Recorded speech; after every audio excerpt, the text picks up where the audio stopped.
Talks in Switzerland between the U.S. and Iran to finalize a deal to end the war were put on hold today. Yeah, well, this after Iranian officials called for guarantees that Israel would stop attacks in Lebanon. KDKA-TV has the details from Washington. Facing bipartisan criticism over the U.S. agreement with Iran, President Donald Trump on social media Friday said Iran is, quote, finished.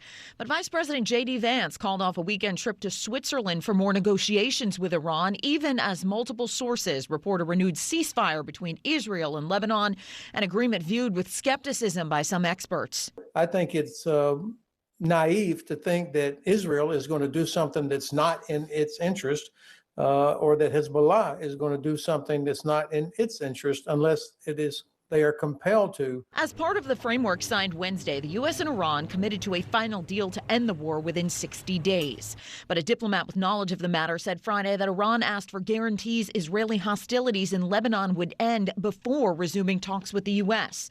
On Thursday, Vance criticized Israel's operations in Lebanon as undermining the peace process.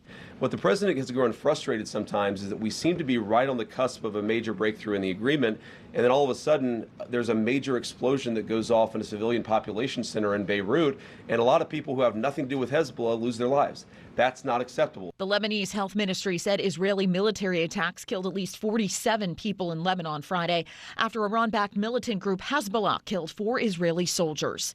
In Washington, KDKA-TV News.